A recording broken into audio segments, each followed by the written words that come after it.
Hello, hello. What's going on, everybody? My name is Collin Mazzaratie-Evermore, and I am here to give you the Collin Mazzaratie-Evermore experience dealing with drag, love, friendship, familyship, and overall life experiences. Again, it's my experience. Again, am Collin Mazzaratie-Evermore, your Divo of the Bevo and your Mr. Pride STL 24.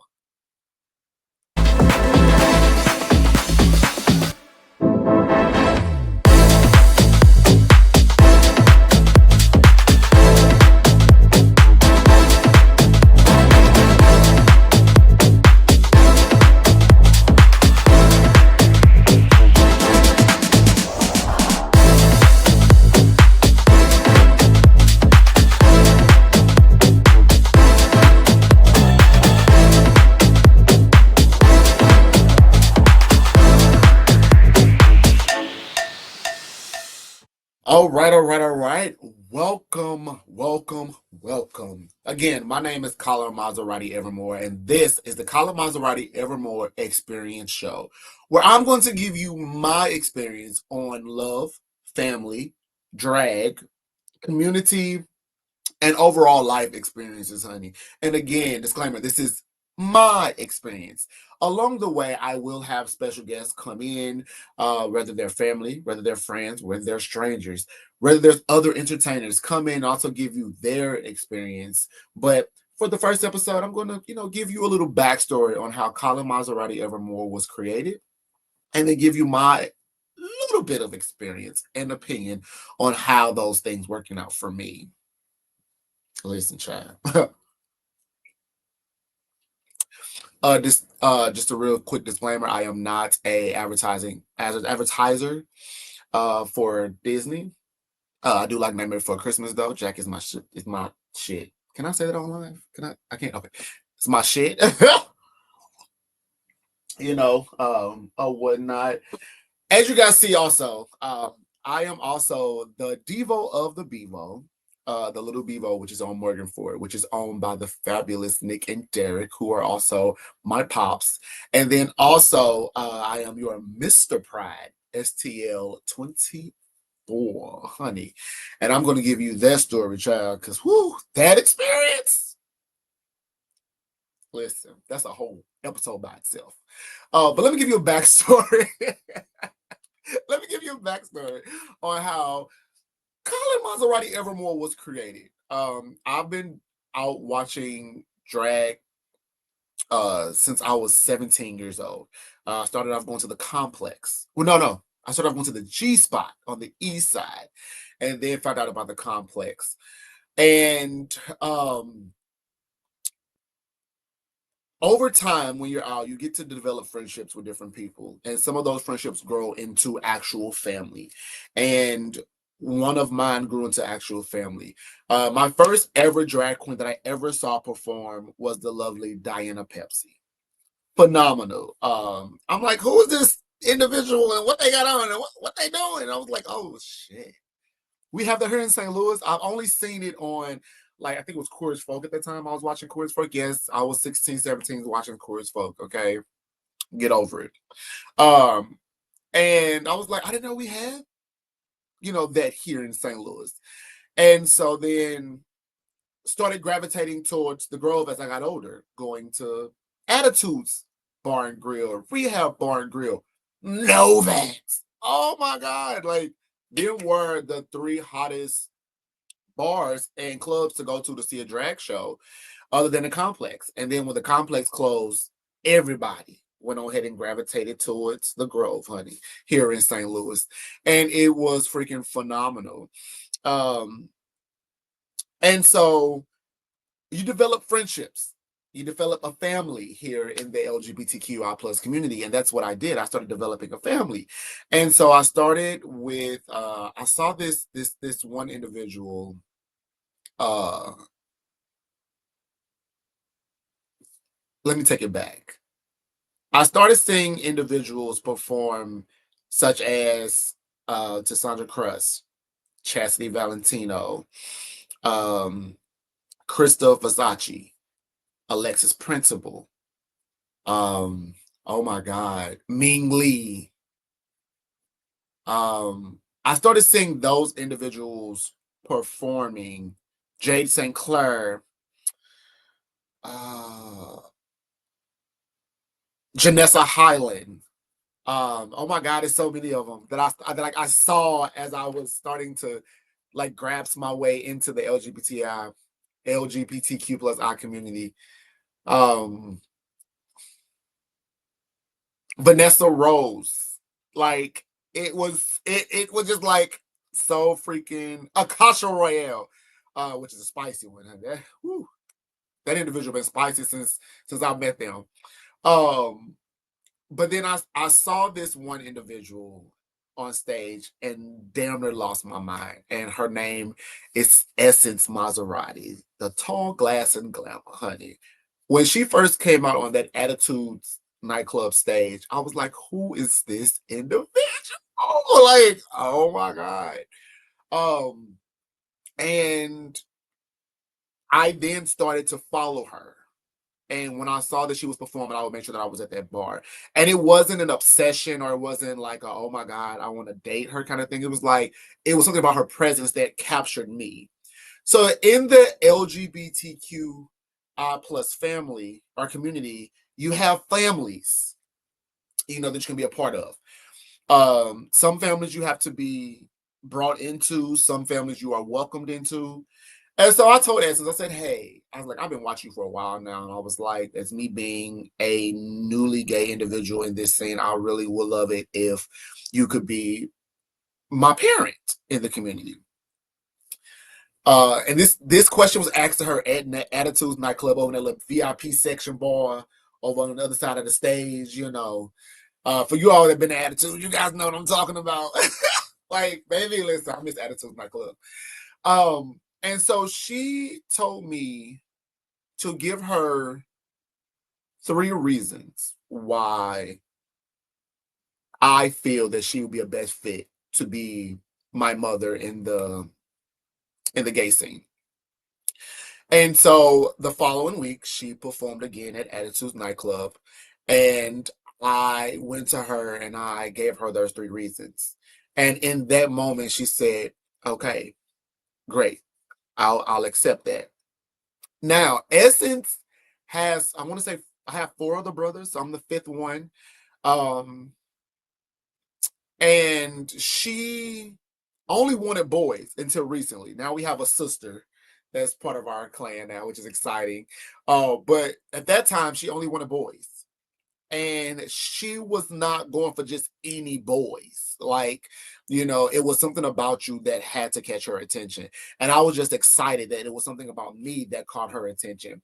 Now, in her story, this is her side, in which I'll make sure that I bring her on at one of the episodes and she can tell you. But I'm going to tell you a clip of her story is I bullied her into becoming her child, right?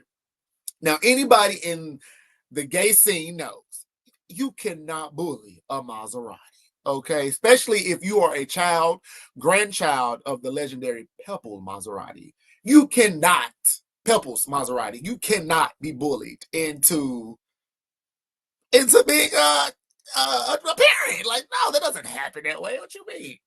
So,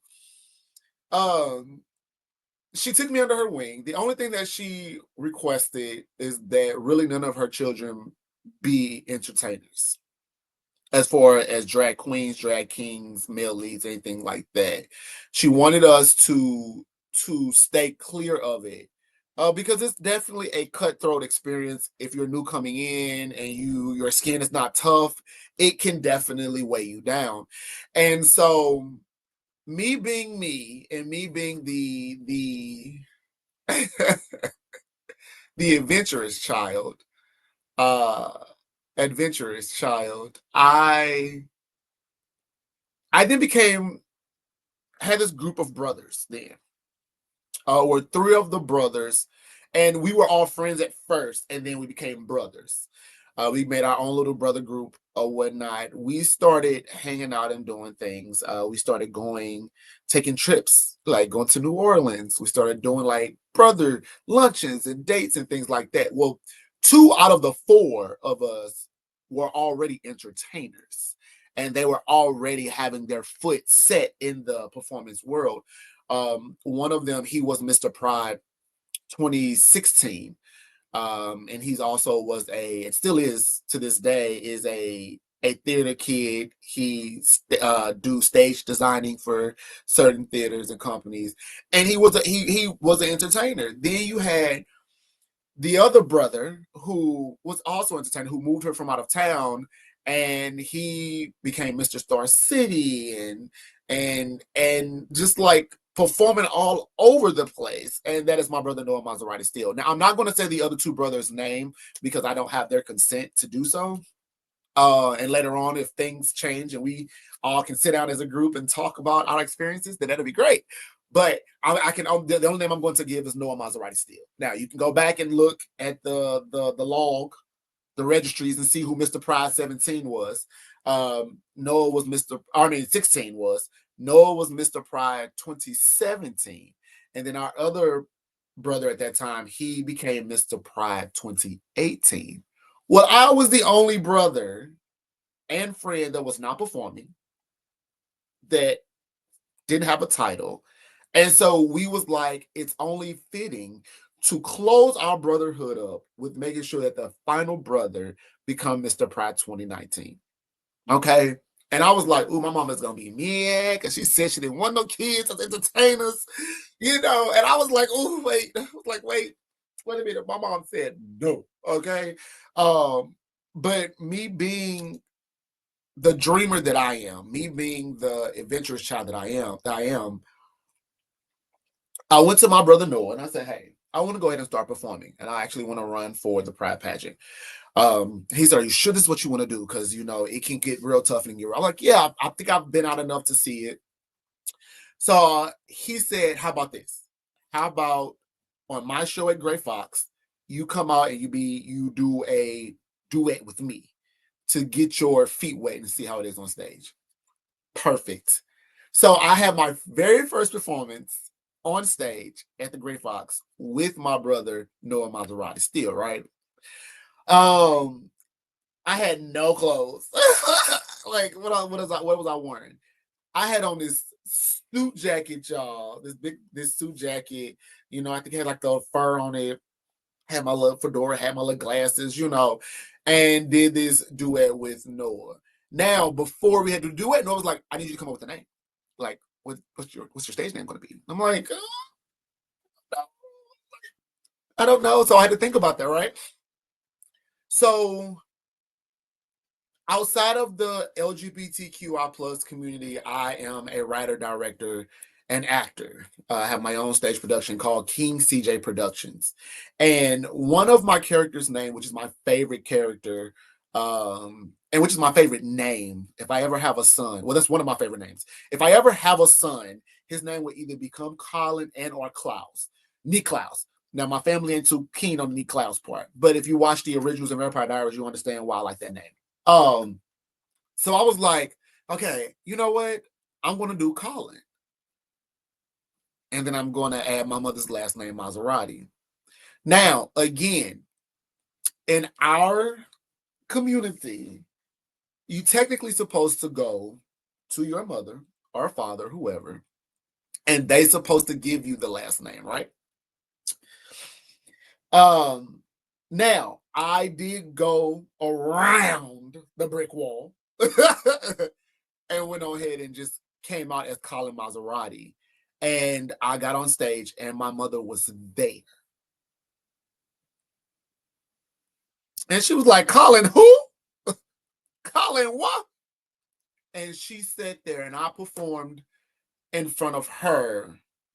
And she came over to me. She said, I wish you would have asked me first. But she was like, you literally just proved to me that you can do this. She was like, so welcome, Collin Mazzaratie. I was like, oh, yes, honey. Yes, yes, yes. And so then Collin Mazzaratie was formed. So after performing for a couple of months and then announcing that I was running for the Pride pageant in 2019, 19. At that time, the month before the pageant, my grandmother passed away unexpectedly. And at first, I was not going to do the pageant because I literally am a family-oriented individual, and I wanted my family to uh to be okay. I wanted everybody to be make sure everybody was mourning correctly, make sure that I was mourning correctly. You know, because grieving process it takes time. Okay, but I went on ahead and did the pageant, and it was an experience of a lifetime. During my first pageant, I met a lot of great individuals. To have that been my first pageant ever was very much so a phenomenal thing. Now, when the time came to announce your Mr. Pride 2019, okay, Collin Mazzaratie name was not called. And again, I'm not going to give out any other individuals' names because I have not talked to them or got their consent. But the individual that won 2019 is a loving and kind and sweet person. Okay, like oh my God, they truly did deserve it. But also for my first pageant to win presentation and to win question and answer, Diana Pepsi came backstage to me and said, "Hey, your stage presence is phenomenal. And I hope that you will continue this." And I looked and I said, "Yes, I definitely will." Then came behind her was Ryder. Now, Ryder was the King of Pride, I want to say 16, 15. Don't quote me on that. I'm not sure. I'm sorry. I just know who all my misters was and what year they won. But Ryder was a show director at Attitudes nightclub at that time. And Ryder came to me and said, "Hey, I loved everything you brought today. I love your energy. I love your ethic. I love just your vibe overall." And Ryder said, "I want to cast you with the Pride Court to perform for Pride Kickoff Weekend here at Attitudes." Me? I'm like, are you like, yes. And it's going to be a paid booking. Like, you're going to get paid to do this. I lost my shit, you all. I lost my fucking mind. I was like, oh my God, yes. And so my very first solo performance was at Attitudes nightclub with the Pride Court of 2019. And I literally had the best experience ever performing with them. My brother was on the show as well. Noah Maserati still was on that show as well. And so that whole weekend was super loving. Then we're going to fast forward to 2020. COVID, child. COVID kicked in, okay? So COVID kicked in and everything had to be put on ice. Okay, so there was no pageant that year, but I still performed a little bit that year, like at the summertime after some, because of course from what February, I want to say February or March until July, we was on lockdown. Okay, you know, we couldn't go to bars, we couldn't go to clubs, you know, we was doing virtual shows and stuff like that, you know, drag queens doing shows out their living rooms and their front rooms and basements and stuff like that. And so I didn't get to perform as much, but me and my brothers at that time, we literally stayed intact with each other. We would meet up in my house. We would dress up and do like little fun skits and have drinks and just reminisce on what we're going to do after the pandemic was over and we were able to go back out and start traveling again. Then you go to 2021, they didn't do the pageant again. Like, what? What? We're not doing it again? Which again was heartbroken because the pandemic, a lot of things was not lifted, so a lot of people couldn't be in the same place at the same time, or whatnot. So then let's fast forward to 22. At that time, I was accolade and known as Collin Mazzaratie. And I was performing a lot at rehab. I was performing a lot before Attitudes closed down. Attitudes, I was performing a lot at the Great Fox when the Great Fox was around, or they're still around. They're still around, people. They're still around. They're going to be around. Because I don't need nobody coming for me, okay? The Gray Fox, when Gray Fox was heavy, like the Gray Fox was the place to be at that time for entertainers and performances. I never performed at Just John's, and I've never performed at Novak's when Novak's was open, and I think it became Scion, something like that. I never performed at those two, and those two bars or whatnot. But those are also local bars that are phenomenal. Well, Just John's, Novak, Scion. Now it's a Mexican restaurant, I think. I haven't been in there yet. But long story short, I was like, let me get back in this. Let me get back to doing this. Let me, because I still need to be the brother to end our brotherhood. Now, at that time, our brotherhood wasn't as steady because all of us were doing our own things. All of us were going our own directions. All of us were finding love and finding our niche, and new friendships developed and things like that. But I still wanted to say, hey, at least I did end our brotherhood with me being the last one to win the Pride pageant. So 22 came, 23, 22 came, I'm sorry. And when they say humble yourself, they mean humble yourself. You're supposed to go into any competition knowing that you're the best. That's that. And I went into 22 like, oh, babe, I got this in a bag. Okay, I got this in a bag. Okay, I'm finna be your Mr. Pride 22. And one of my sisters, me and her been friends since middle school. She also was running in that pageant as well, and as Miss Pride 22. And I'm like, that'd be excellent to have a sister and a brother running as Mr. and Mrs. In that, in that sister, like that'd be so freaking amazing. And so, long story short, I'm like, I got this in the bag. Yeah. 22 was not Collin Mazzaratie. Hurts. Okay, I was like, what? Skills, y'all? And so again, when things happen, this is my experience. When things like that happen, you get to thinking like, oh my, you know what? They just don't want me. Like I'm just not what they're looking for. The system is not for me. And that's what I thought at that time. And you're like, come back next year? No, I'm not coming back next year. Because I was so hurt because I'm like, what is it that y'all don't see?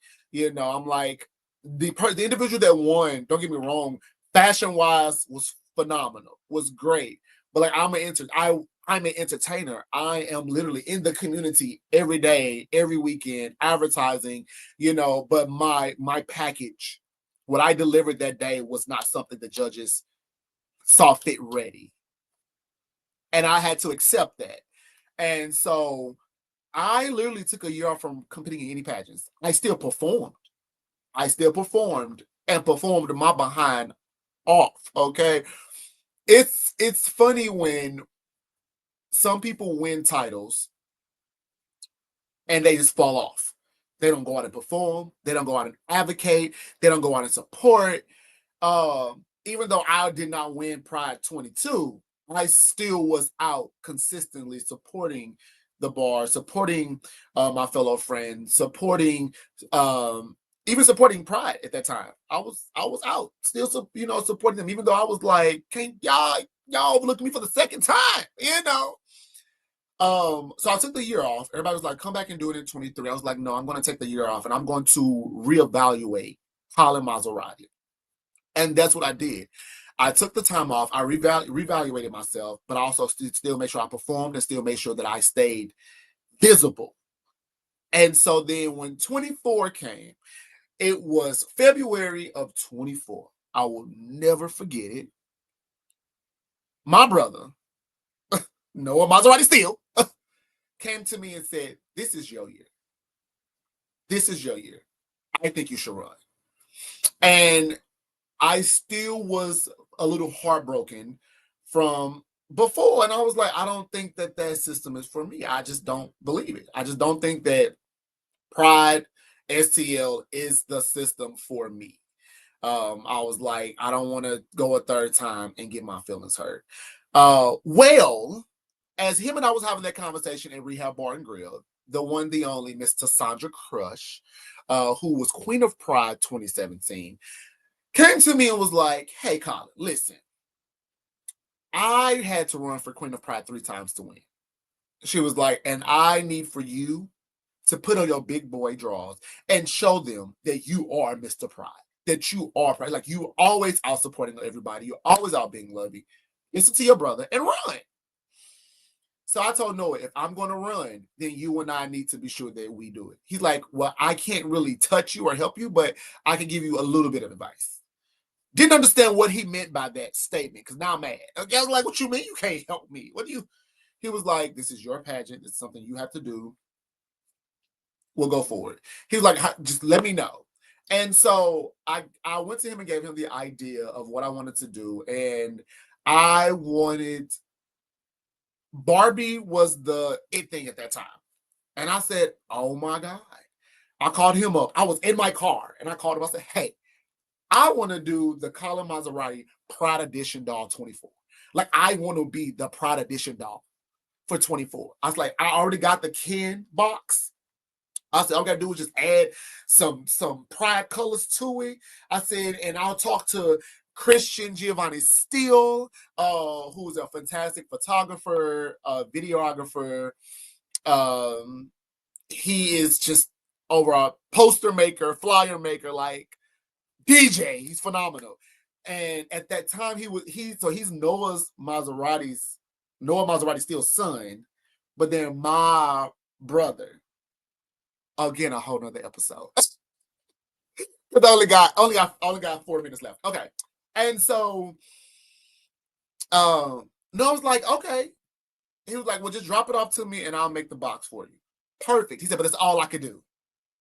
I said, what? He said, that's all I can do. I can't do anything else. I was like, damn, okay. So long story short, I get the whole package together. Only thing Noah said to me was, when you do your talent, plant your feet.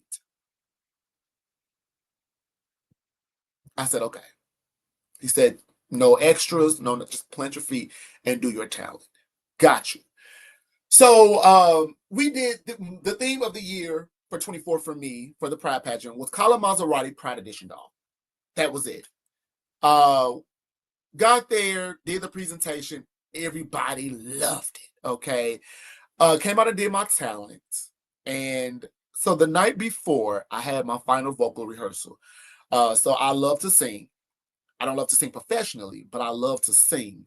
Singing is, I can hold a note, okay, people? Just saying. So I decided to do the Beyonce Flaws and All from her Renaissance tour, which her Renaissance tour was, the year before, and it was phenomenal. Well, the night before the pageant, I decided to go do a final rehearsal with my vocal coach. My vocal coach told me to back off my vocals. Didn't listen and blew my vocal cords. It was too late to try to change anything because the pageant was the following day. So I literally did not talk a lot that day. And then when I got up and did my talent, the vocals didn't come out the way I wanted them to. And I was devastated. And then I said to myself, you just lost your pageant. And I was defeated after the talent. Like, I literally was defeated. I was in the backstage, tears, okay? Like, because I'm like, the talent was supposed to have been the moment. Me and the other individual, we stood side by side, and I just knew they were going to call his name. And I couldn't do anything but accept the fate because, again, I then accepted I messed up. When Akasha Royale said, here, Mr. Pride 2024 is none other than Collin Mazzaratie. Literally lost my mind on the inside, but I had to keep my composure because it was a bunch of people. And so my brother Noah is the one that put the sash on me, and it was just such mind blowing. And so I was like looking around him because I was like, is this true? He was like, breathe, calm down. You got this. You want it. You got this. You deserve this. It's yours. It's yours. I was like, oh my God. And so to now be Mr. Pride 2024 and to experience everything coming with it, it has been phenomenal. So that's how Collin Mazzaratie began. Now the Evermore is added on because I am now a father of 5 individuals. And I didn't want to step on any toes, so I told my family to let's come up with our own family name, and I'll hyphen mine. And they all came up with the last name Evermore, which I will get into that more because I want you guys to be sure that you guys meet them. So again, I am so glad you guys are able to sit through this 30 minutes with me. As I talked about how Collin Mazzaratie-Evermore became. We have more episodes to come. I will have special guests, such as my brother Noah Mazzaratie still. Half of my Pride Court, if not all of them. Other family and friends will come along and we will be able to give you our experience as we go through this journey. Again, thank you for watching and peace the hell out.